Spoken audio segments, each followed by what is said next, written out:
Afternoon everyone. Anu Adarsh, yes friend, बहुत बहुत स्वागत है। फिर से आप लोगों के बीच में आ गई हूँ। यस, अच्छी किताब लेकर।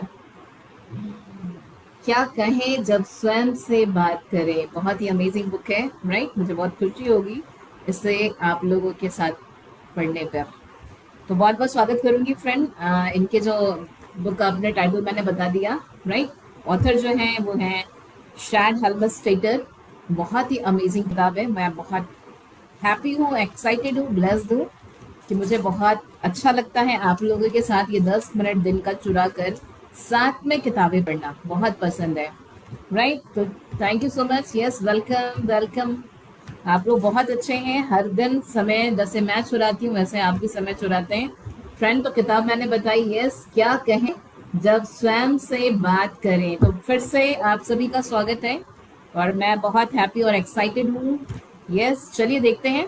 तो फ्रेंड, यहाँ पे अध्याय 1 है जहाँ पे हम लोग देखेंगे बेहतर तरीके की तलाश। अध्याय 2 में देखेंगे जवाब। अध्याय 3 जो है क्या कारगर है और क्या नहीं।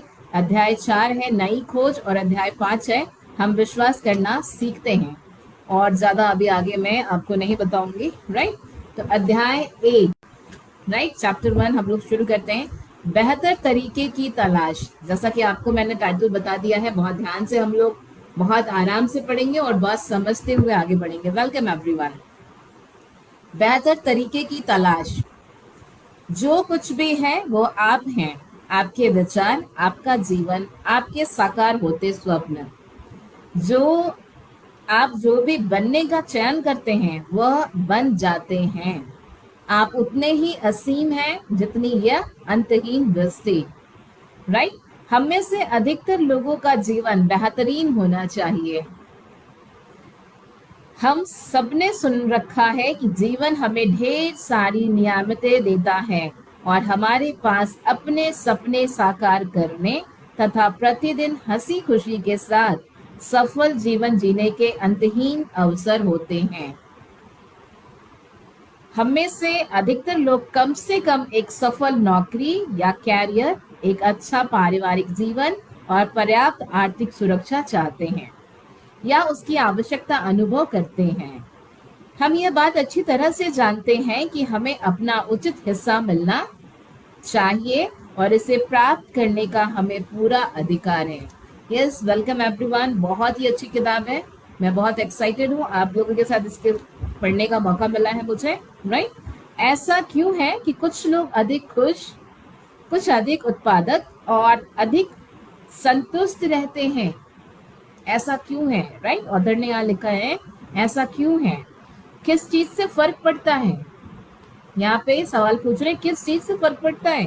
क्या यह भाग्य है, कोई प्रारब्ध है जो किसी रहस्यमय ढंग से हमारी किस्मत को तय करता है और हमें हमारे जीवन को संचालित करने की ज्यादा आजादी नहीं देता, राइट। जैसा कि यहाँ पे इन्होंने बताया है कि कुछ लोग बहुत खुश रहते हैं, कुछ लोग बहुत ज्यादा खुश नहीं रहते हैं।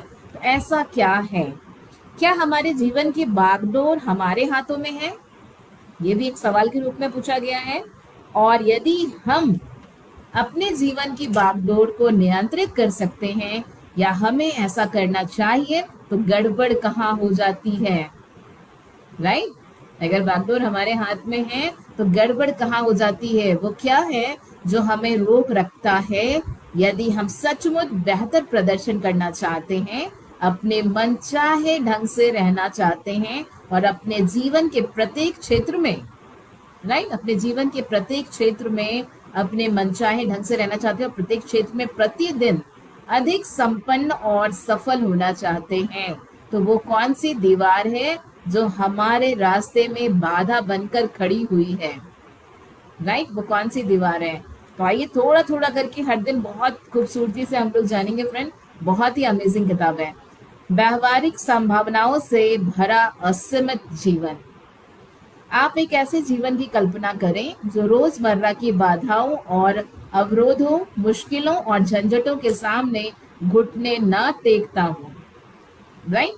कैसे जीवन की कल्पना करनी है जो रोजमर्रा की बाधाओं और अवरोधों, मुश्किलों और झंझटों के सामने घुटने ना टेकता हो। एक ऐसे जीवन की कल्पना करें जिसका प्रत्येक दिन उपलब्धि की स्फूर्ति और आत्मसंतुष्टि की समृद्धि से भरा रहता हो।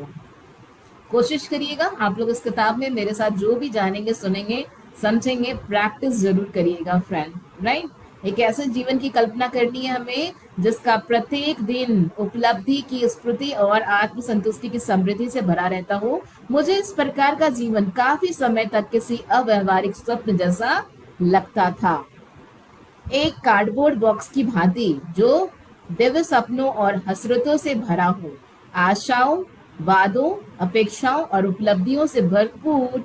ऐसा जीवन किसी ऐसे व्यक्ति का लगता था जो किसी पुस्तक के पन्ने में ही जीता था। राइट, किसी पुस्तक के पन्ने में ही जीता था। जब मैं बहुत छोटा था तो मेरी कल्पना ऊंची उड़ानें भरती थी। हम क्या नहीं कर सकते ये तो मैंने बहुत बाद में सीखा। राइट, हम सब ऐसे ही हैं, है ना। जब हम बच्चे होते हैं तो हमें लगता है हम सब कुछ कर सकते हैं, लेकिन जैसे जैसे बड़े होने लगते हैं तो यहाँ पे ऑथर ने बताया हम क्या नहीं कर सकते हैं, ये तो मैंने बहुत बाद में सीखा। सबसे पहले तो मैं वो करने में सपने देखता था। राइट, सबसे पहले वह करने के सपने देखता था जो मैं जानता हूँ कि हम कर सकते हैं।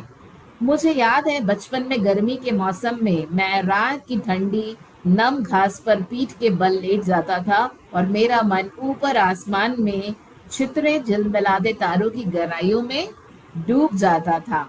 मैं हाथ पकड़कर उन तारों को छू सकता था। मैं किसी भी सपने की कल्पना कर सकता था और उसे साकार होते देख सकता था। यस, साकार होते देख सकता था। लेकिन बाद में मेरे सपने ओझल हो गए और उनका स्थान कुछ अधिक व्यावहारिक विचारों ने ले लिया। तारों से भरे आकाश, ओस में भीगी घास और काल्पनिक साम्राज्य की शाही सपनों ने अधिक तार्किक आवश्यकताओं के सामने सिर झुका दिया। जब मैं अपनी शिक्षा के प्रति गंभीर हुआ तो मैंने यह सीखना शुरू किया कि हम क्या नहीं कर सकते। राइट, हम क्या नहीं कर सकते। समय के साथ साथ मैं मानव जाति की दूरगामी संभावनाओं या अवसरों की अपेक्षा नियमों और मानवीय सीमाओं के अध्ययन पर अधिक केंद्रित होता चला गया। मैंने होना चाहिए, होना ही चाहिए और नहीं हो सकता ये सब शब्द सीख लिए। राइट, क्या क्या है? होना चाहिए, होना ही चाहिए, नहीं हो सकता, ये सब शब्द सीख लिए। मुझे बताया गया कि बादलों में विचरण करना बुरी बात होती है और जमीन पर पैर रखना अच्छी बात है। इसलिए मैंने अपने मस्तिष्क को सृष्टि के जादुई रोमांच से अलग कर लिया और अस्तित्व की स्वीकृति से जुड़े व्यावहारिक मसलों को सीखने में जुट गया। समय समय पर मेरे मन में यह शंका उठती रहती थी कि जो आंखों को दिखाई देता है उससे अधिक भी कुछ, बहुत कुछ है, बस मैं अभी उसे देख नहीं पा रहा था। बरसों बीत गए। एक दिन मुझे लगा कि ठहर कर दोबारा तारों को देखने का समय आ चुका है। मैंने ऐसा करने का निर्णय ले लिया।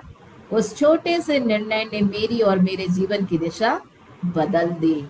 जब मैंने दोबारा आकाश के तारों में डूबने का निर्णय लिया तब तक मैं 20 साल लंबी साहसिक यात्रा कर चुका था।